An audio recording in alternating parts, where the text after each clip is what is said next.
آقا نے فرمایا اے میرے صحابہ جو نماز نہیں پڑھے گا قیامت کے دن، جو نماز نہیں پڑھے گا قیامت کے دن جب وہ اپنی قبر سے اٹھے گا تو اس کا پورا جسم انسان کی طرح ہوگا مگر اس کا چہرہ کالے سور کی طرح ہوگا، کالے خنزیر کی طرح ہوگا۔ اے نماز نہ پڑھنے والے میرے بھائیوں، تمہارے رسول کے قول پر تم کو یقین نہیں ہے، اور اگر یقین ہے تو ذرا سوچو جب قیامت کے دن نماز نہ پڑھنے کی وجہ سے تمہارے چہرے سور کی طرح ہو جائیں گے۔ اے فجر کی نماز بستروں میں ترک کرنے والوں، اے ظہر کی نماز کاروبار میں ختم کرنے والوں، اے عصر کی نماز ترک کرنے والوں، تمہیں اپنے آپ پہ رحم نہیں آتا، تم اپنے آپ پہ رحم نہیں کرتے۔ ارے چہرے پر اگر سفید داغ ہو جائیں تو آدمی شادیوں میں جانا بند کر دیتا ہے، آدمی جلسوں میں جانا بند کر دیتا ہے۔ سفید داغ ہو جائے تو یہ ارے سفید داغ لے کے آدمی شادیوں میں نہیں جاتا۔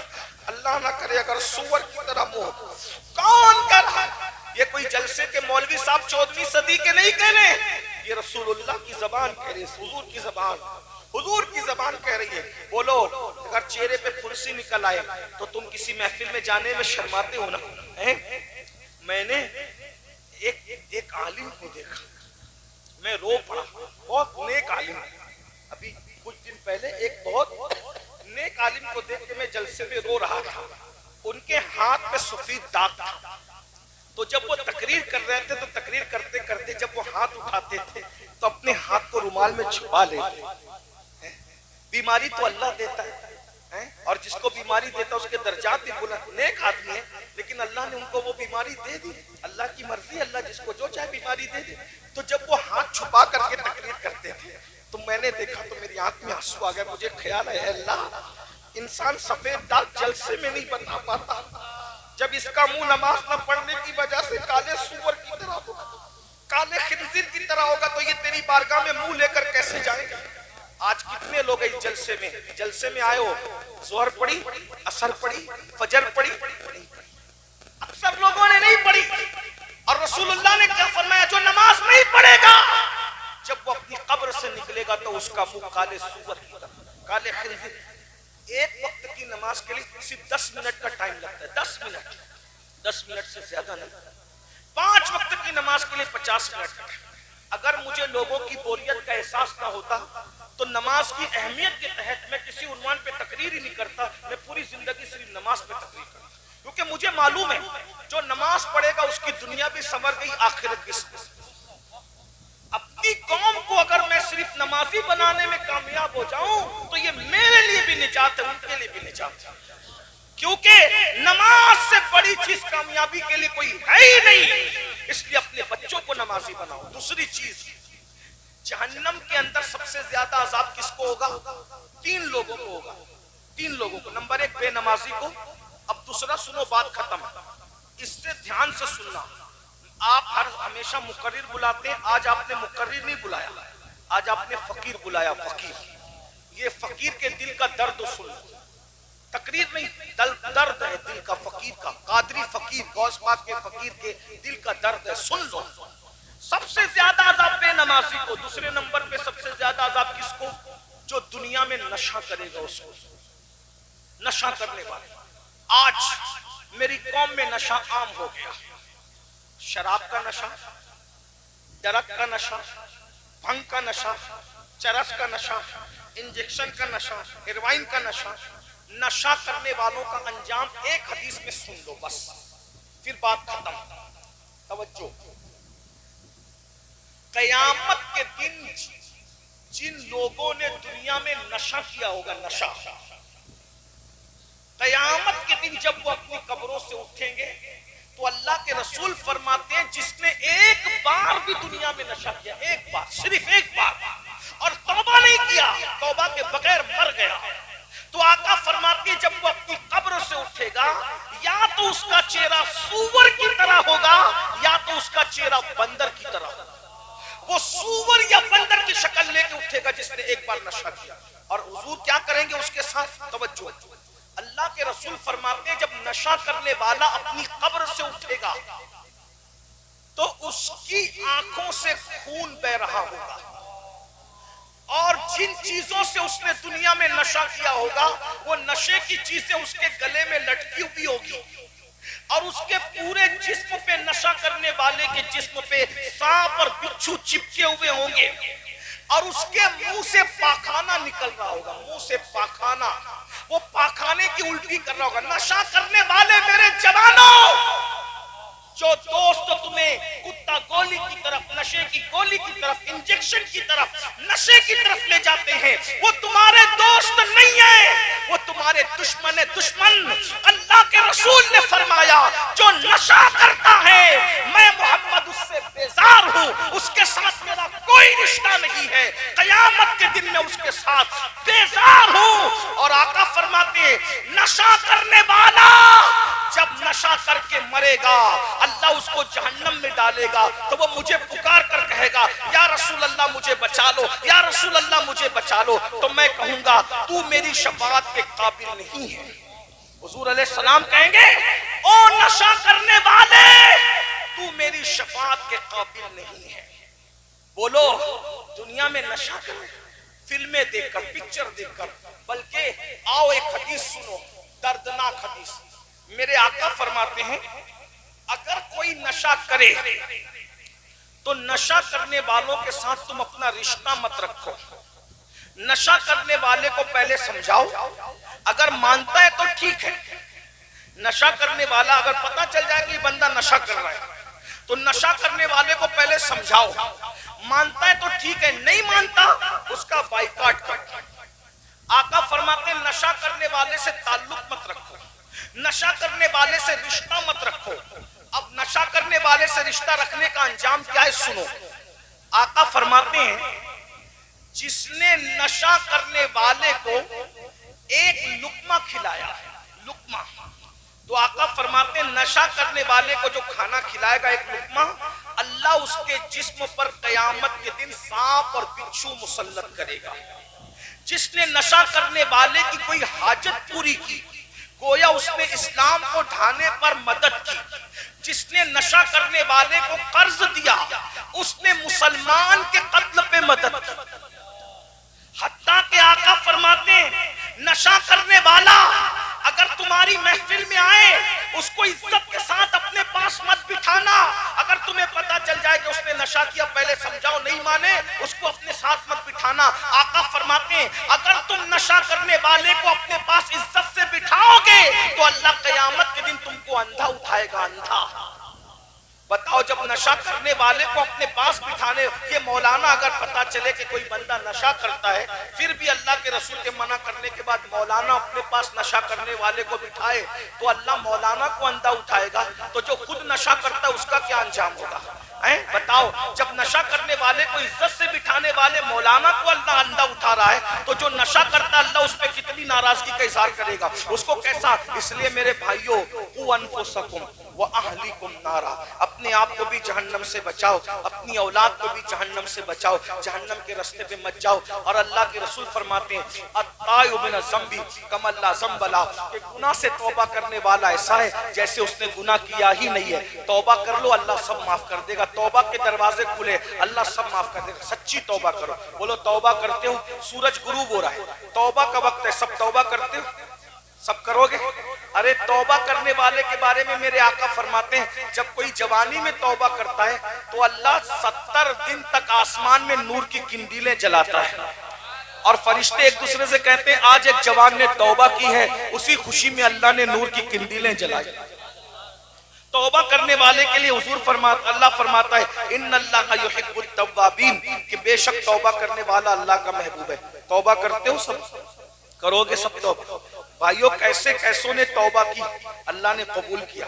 اب مغرب کا ٹائم ہو گیا، ہے نہیں وقت، ورنہ میں آپ کو ایک واقعہ بتاتا تو آپ کو پتا چلتا کہ توبہ کرنے والا کہاں پہنچتا ہے۔ بس اتنا سن لو کہ ویسے میں نے تقریروں میں کئی جگہ کئی واقعات بتائے، یہاں اب میں واقعہ نہیں بتاتا، صرف اتنا کہتا ہوں توبہ کر لو۔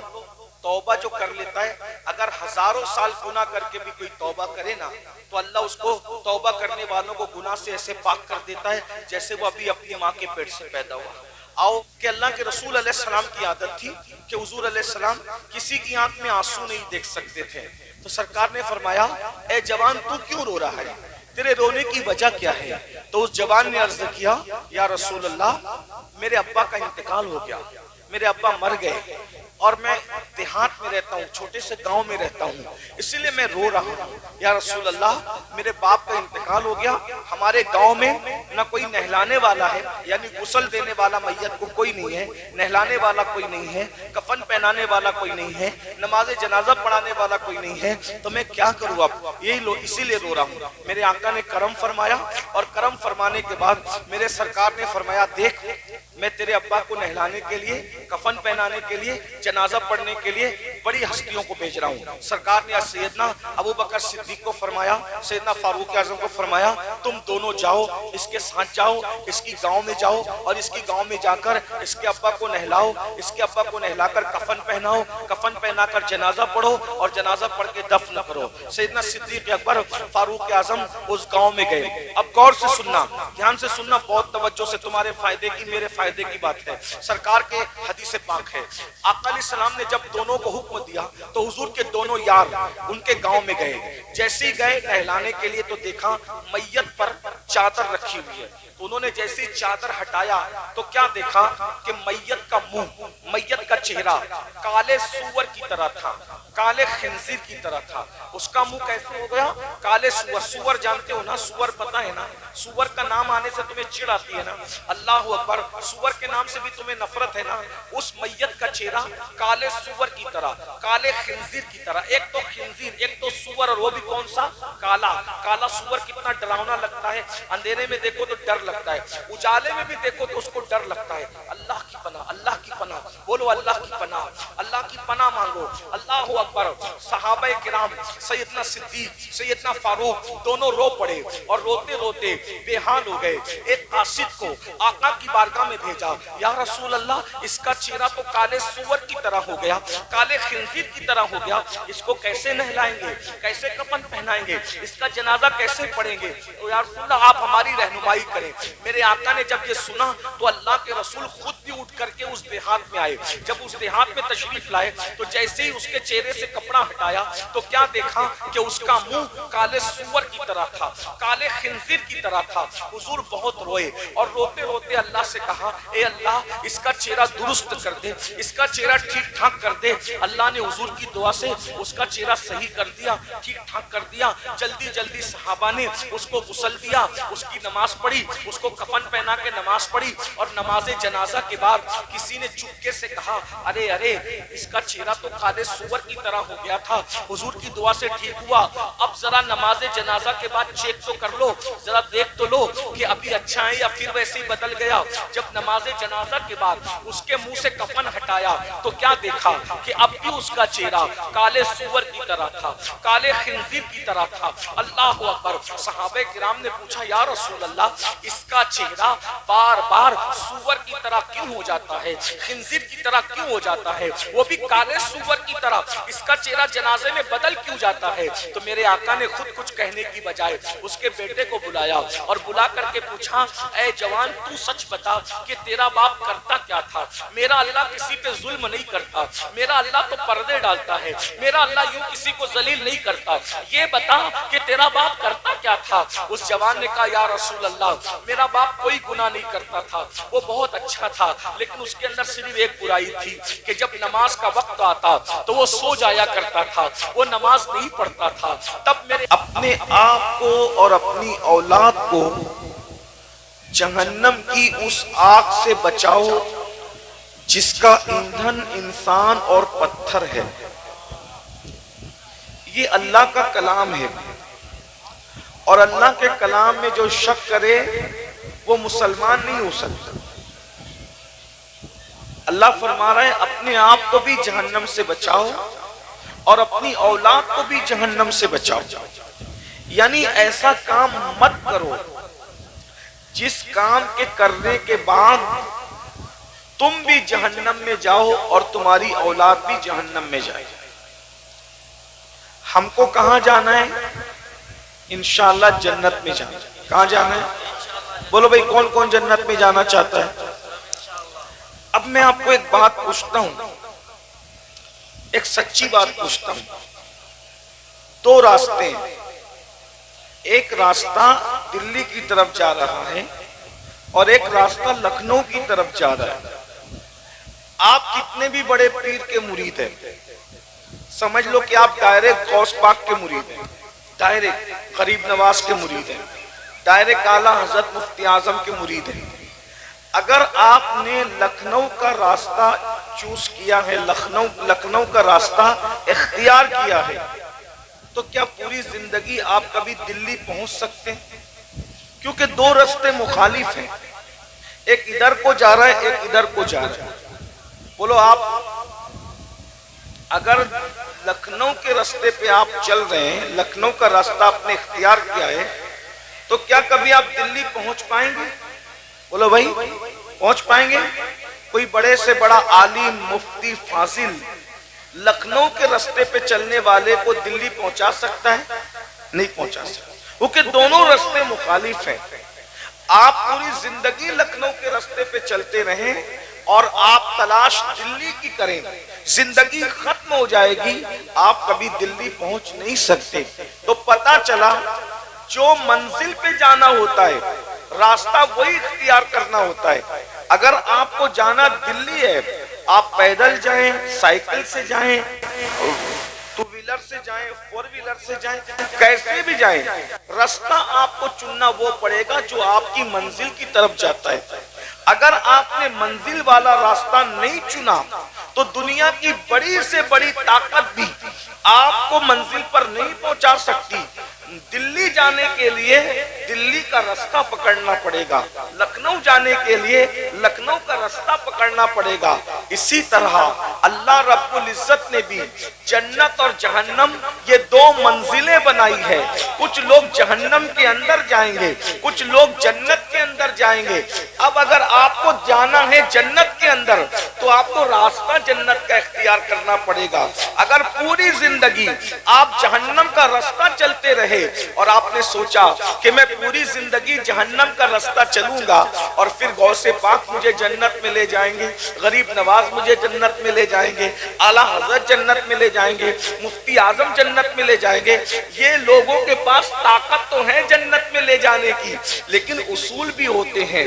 راستہ جیسا ہوگا مسافر وہیں پر پہنچے گا. تو میرے بھائیوں اب مجھے بتاؤ، جنت میں سب جانا چاہتے ہو، راستہ کون سا اختیار کیا ہے؟ کون سے راستے پہ چل رہے ہو؟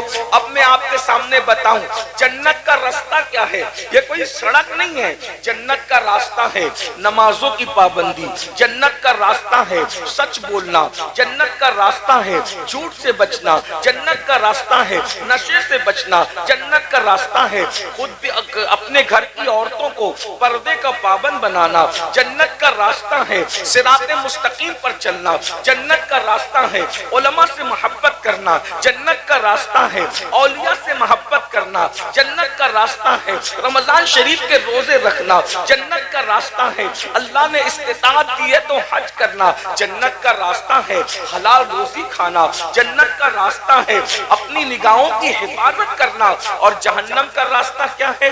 گانے سننا. جہنم کا راستہ کیا ہے؟ جھوٹ بولنا. جہنم کا راستہ کیا ہے؟ جھوٹی قسمیں کھانا. جہنم کا راستہ کیا ہے؟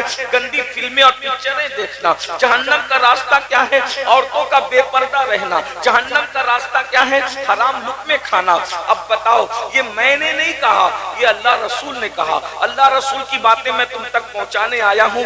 اب ذرا اپنے آپ میں ڈوب کے سوچو، جانا جنت میں چاہتے ہو اور راستہ جہنم کا پکڑ کر کے رکھے ہو، تو بتائیے ہمیں جنت میں کون لے جا سکتا ہے؟ یاد رکھنا، مرنے کے بعد پچھتاؤ گے، صرف پچھتاؤ گے کہ ہم نے علماء کی بات نہیں سنی، ہم نے اللہ کے رسول کی حدیثوں پہ توجہ نہیں دی. ہم جلسے تو کرتے تھے، جلسوں میں ہزاروں روپے، لاکھوں لاکھ روپے خرچ کرتے تھے. بولو یہ جلسہ کیسے ہوا؟ تم سب کی محنتوں سے ہوا. کیوں جلسہ کر رہے ہو؟ جلسہ اس لیے کر رہے ہو کہ ہم لوگ عزت حاصل کریں گے، جلسہ اس لیے کر رہے ہو کہ بھیڑ اکٹھا کریں گے. ارے بھیڑ اکٹھا تو ہر جگہ ہو جاتی ہے. اگر بھیڑ اکٹھا کرنا تھا تو کسی مداری کو بلا لیتے، ڈگڈگی بجا کے بندر نچاتا، وہاں بھی بھیڑ جمع ہو جاتی. کوئی سیاسی لیڈر آتا، وہاں بھی بھیڑ جمع ہو جاتی. ہم نے بھیڑ جمع کرنے کے لیے جلسہ نہیں کیا ہے، ہم نے اپنے آپ کے احتساب کے لیے جلسہ کیا ہے. ہم نے اپنے آپ کو نیک بنانے کے لیے جلسہ کیا ہے. ہم نے اپنی آخرت کو سنوارنے کے لیے جلسہ کیا ہے. ہم نے اللہ کو اور اس کے رسول کو راضی کرنے کے لیے جلسہ کیا ہے. بتاؤ جب اس لیے جلسہ کیا ہے تو پھر جہنم کے راستے پر کیوں چل رہے ہو؟ جو جانتے ہیں وہ جانتے ہیں، جو نہیں جانتے وہ سن لو. اللہ کے بندو، ہم میں کسی میں بھی طاقت نہیں ہے کہ اللہ کے عذاب کو برداشت کر سکے. اللہ کا عذاب اتنا خطرناک ہے کہ ہم اللہ کے عذاب کو برداشت نہیں کر سکتے. اتنا مجھے بتاؤ میرے بھائیوں، اگر ہمارے سر میں درد ہو، ذرا بتائیے، اگر ہمارے سر میں درد ہو، ہم سر کا درد برداشت نہیں کر پاتے. اب مجھے بتانا میرے بھائیوں، ہم اتنے کمزور ہیں. میری ماں اور بہنیں بھی بیٹھی ہوئی ہے، ہماری بچیاں بھی چھوٹی چھوٹی بیٹھی ہوئی ہے. مجھے بتاؤ، ارے جب سر کا درد برداشت نہیں کر سکتے تو گناہ کی وجہ سے جب اللہ جہنم میں تمہیں عذاب دے گا تو کیا برداشت کر سکو گے؟ آئیے میں کچھ عذاب آپ کو سناؤں. اللہ کا عذاب جو جہنم کے اندر ہے، کیونکہ میں نے جہنم کے بارے میں آیت پڑھی ہے. خدا کے لیے اللہ تمہیں سمجھا رہا ہے، اے میرے مومن بندو، اے میرے نبی کے غلاموں، اے میرے نبی کے عاشقوں، اے میرے نبی کا کلمہ پڑھنے والوں، اے میرے نبی کا دم بھرنے والوں، اے میرے نبی کے نام پر تن من دھن کی قربانی دینے والوں، جہنم میں نے بنائی تو ہے، میں تمہیں جہنم میں ڈالنا نہیں چاہتا. اپنے آپ کو بھی جہنم سے بچا لو، اپنی اولاد کو بھی جہنم سے بچا لو. کیسے بچاؤ گے؟ آؤ، اللہ کے رسول کی بات پر اگر یقین ہے تو رسول اللہ کی بات سنو. میری نہیں، میری اوقات کیا ہے کہ میں بات کروں، زبان میری ہے، حدیث رسول اللہ کی ہے. اب دھیان سے سننا، اگر تم مومن ہو تو رسول اللہ کی بات پہ یقین کرو. میرے اور تمہارے رسول فرماتے ہیں، میں معراج کی شب معراج جب میں نے جہنم کا مشاہدہ کیا، جب میں نے جہنم میں جھانک کر کے دیکھا تو آقا فرماتے ہیں میں نے دیکھا کچھ لوگ ایسے تھے جن کے سروں کو بڑی بڑی چٹان کس کو کہتے ہیں؟ گول گول جو بڑے پتھر ہوتے ہیں اس کو چٹان کہتے ہیں. بڑی بڑی چٹان سے لوگوں کے سروں کو کچلا جا رہا تھا. یہ کون کہہ رہا ہے؟ اللہ کے رسول کہہ رہے ہیں. اگر حضور کی بات مانتے ہو تو تھوڑی دیر احساس کرو، تھوڑی دیر غور کرو. اللہ کے رسول فرما رہے ہیں کہ میں نے دیکھا کہ چٹانوں سے لوگوں کے سر کچلے جا رہے ہیں، اور جب چٹان ان کے سر پہ ماری جاتی ہے تو ان کے سر ایسے پس جاتے ہیں جیسے لوہے کو چنے پر مارو، ہتھوڑے کو چنے پر مارو تو چنا جیسے پس جاتا ہے، ویسے لوگوں کے سر پس رہے ہیں، لوگوں کے سر ریزہ ریزہ ہو رہے ہیں. اللہ اکبر. وہ رسول رحمت للعالمین ہماری ماؤں سے زیادہ ہم سے پیار کرتے ہیں، ہمارے باپ سے زیادہ ہم سے پیار کرتے ہیں. بلکہ ہمارے نبی کی شان تو یہ ہے کہ ہمارے نبی اپنی جان سے زیادہ اپنی امت سے پیار کرتے ہیں.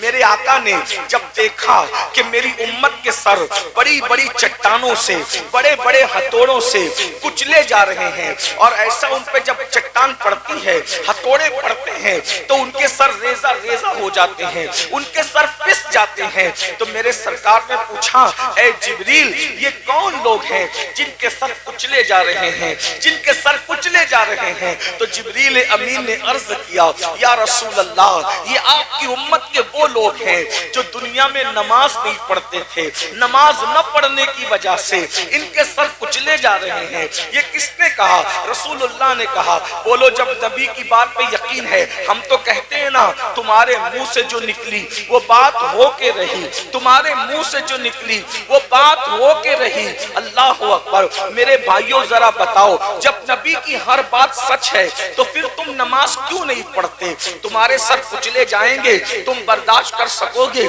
میرے بھائیوں، میری بہنوں، جب ہم سر کا درد برداشت نہیں کر سکتے تو وہ جہنم کا لوہا، وہ جہنم کے آگ کا بنا ہوا ہتھوڑا، وہ جہنم کی آگ کی بنی ہوئی بڑی بڑی چٹانیں جب نماز چھوڑنے کی وجہ سے ہمارے سر کچلے جائیں گے تو ہمارا کیا بنے گا؟ اس وقت تو پچھتاؤ گے، کاش مولوی صاحب کی بات سن کر، ان کی تقریر سن کر میں نے 10 منٹ کا ٹائم نکال لیا ہوتا۔ ایک وقت کی نماز کے لیے صرف 10 منٹ کا ٹائم لگتا ہے، لیکن نماز نہیں پڑھتے نا، اللہ کے بندوں نماز نہیں پڑھتے نا، تو یاد رکھو ایسی چٹانوں سے کچلے جاؤ گے۔ اب آئیے دوسری بات سنیے، میں تو چونکہ ٹائم کم ہے اس لیے میں جلدی جلدی پڑھ رہا ہوں۔ ایک حدیث اور سن لو، اس کو علامہ عثمان ابن حسن اپنی کتاب میں لکھتے ہیں۔